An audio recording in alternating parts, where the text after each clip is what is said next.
జగిత్యాల జిల్లా Gollapalli police station పరిధిలో గంజాయి అమ్ముతున్న ముఠా గుట్టురట్టు చేసి పోలీసులు నిందితులను అరెస్ట్ చేశారు. గత కొంతకాలంగా నలుగురు నిందితులు ఒరిస్సా నుంచి గంజాయి తీసుకొచ్చి కొంతవారు తాగి మిగతావి ఎక్కువ రేటుకు అమ్ముకొని జల్సాలు చేసుకుంటున్నారని డీఎస్పీ రఘుచందర్ చెప్పారు. అయితే జిల్లా ఎస్పీ సన్ప్రీత్ సింగ్ ఆదేశాలతో పోలీసులు వాహనాలు తనిఖీలు చేస్తుండగా నిందితులను పట్టుబట్టారు. వారి వద్ద నుంచి సుమారు 13 కేజీలకు పైగా గంజాయి 40 గ్రాముల చెరాస్ను స్వాధీనం చేసుకున్నట్లు డీఎస్పీ వివరించారు.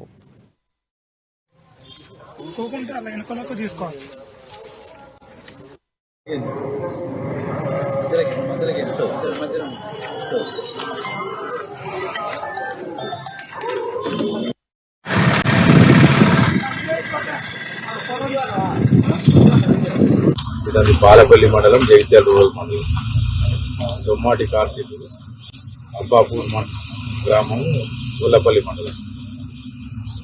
ఈ ఇద్దరు మరియు పెగడపల్లికి సంబంధించిన అజయ్ అనే ముగ్గురు వ్యక్తులు ఇక్కడ వీళ్ళందరూ ఏంటంటే ఛత్తీస్గఢ్కి వెళ్ళి అక్కడ ఛత్తీస్గఢ్ రాష్ట్రం నుంచి నూకరాజ్ అనే వ్యక్తి ఉంటాడు.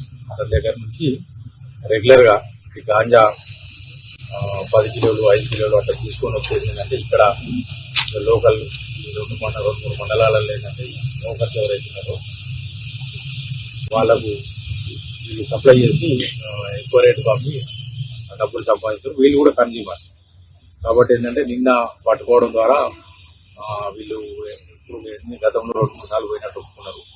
మన దగ్గర కూడా చాలా మంది అంటే స్మోకర్స్ ఉన్నారు.